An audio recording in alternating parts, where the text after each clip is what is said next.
Mas você acha que esses países, por terem a necessidade de manter esses laços com todos os polos, podem, por isso mesmo, ter algum peso geopolítico, né, nas discussões mais tensas entre esses polos? Podem ter algum tipo, por exemplo, agora a gente está vendo essa tensão toda entre os Estados Unidos e a Rússia, e a gente sabe que vai ter também entre os Estados Unidos e a China.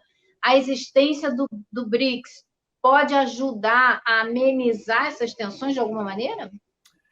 Eu acho que sim. Olha, foi em função da atuação dos BRICS que hoje o governo americano não fala mais da suspensão da Rússia do G20, né? Eu acho que algum compromisso vai surgir. Pode ser que o encontro anual dos líderes do G20 vai acabar, mas de repente a gente pode voltar ao formato anterior de 2008, que foi uma reunião anual dos ministros de economia do G20, porque eu acho que para o ministro da economia ou de finanças dos Estados Unidos encontrar com seu colega russo seria algo até politicamente viável, não necessariamente aquela foto, né, do Vladimir Putin com os presidentes ocidentais, que eu acho que hoje é difícil, não me parece viável para eles.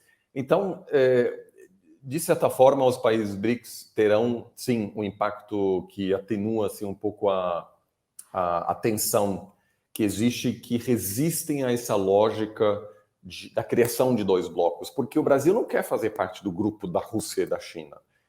Também não quer fazer parte do bloco dos Estados Unidos, ou seja, quer ser um ator que preserva laços com praticamente todos os atores. O nosso lugar histórico é de não alinhado, né? Pois é, eu acho que isso é também, vamos dizer, uma questão pragmática, simplesmente, né? O Brasil preserva e fortalece seus laços com a China e com a Rússia para ter mais poder de barganha na hora de negociar com os Estados Unidos. Claro. Da mesma forma que um país perto da China ou perto da Rússia busca fortalecer seus laços com os Estados Unidos para poder negociar melhor com a Rússia, né? Ou seja, sempre queremos ter opções, isso é uma questão básica assim, da negociação diplomática, porque a partir do momento em que eu declaro um alinhamento automático, o outro lado não tem mais incentivo para ceder quando eu preciso de uma coisa. Por isso que gerou tanta crítica, né, no Itamaraty, quando o Eduardo Bolsonaro viajou aos Estados Unidos e disse, olha, nós sempre estaremos com vocês. Porque a partir desse momento, o governo americano, de certa forma, diz, olha, que bom que vocês estão com a gente. Mas o incentivo americano para ceder em algumas áreas, por exemplo, comercial, né? O Brasil compete com os estados rurais dos Estados Unidos, né? Ou seja, todo Middle America não gosta do Brasil, porque as empresas, a agricultura brasileira é mais competitiva do que a agricultura americana.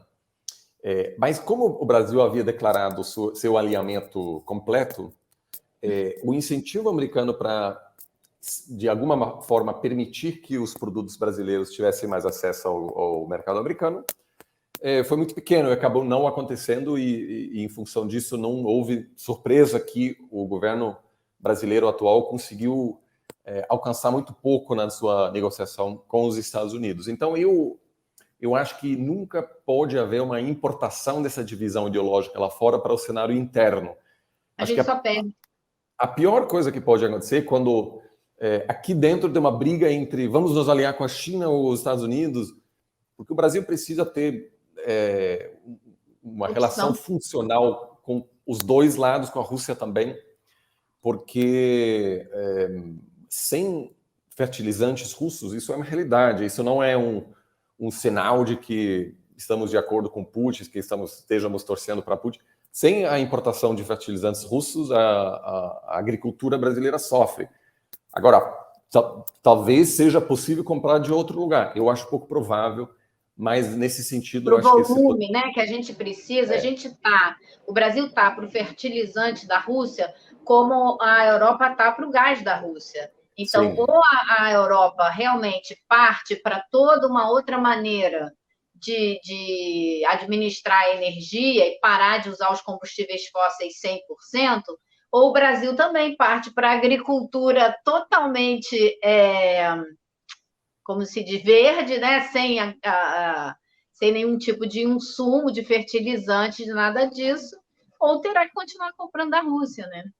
Sim, mas também eu acho que a Alemanha, por exemplo, hoje ainda compra gás russo e me parece que ao longo dos próximos anos até pode parar de comprar. É uma transição cara para a economia alemã, mas a Alemanha, sendo um país, vamos dizer, com baixos níveis de pobreza, por exemplo, possui uma flexibilidade um pouco maior do que o Brasil, porque se o Brasil amanhã pode parar de comprar fertilizante russo, pode fazer, mas o impacto econômico seria grande ao ponto que a gente poderia sofrer um aumento considerável, por exemplo, nos níveis de pobreza internos, ou seja, algo que um país mais rico não precisa temer tanto, né? Então, eu acho que também aí, nesse sentido, eu concordo muito com o que o atual chanceler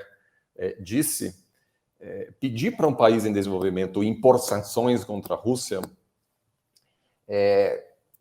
não é tão simples como seria o caso, vamos dizer, dos Estados Unidos ou da França. Então, também preciso reconhecer que as sanções acabam tendo um impacto negativo para o mundo em desenvolvimento e isso terá que ser um processo liderado pelos Estados Unidos ou alguns outros países para compensar também pelas perdas econômicas que vários países estão sofrendo já hoje em função dessas sanções.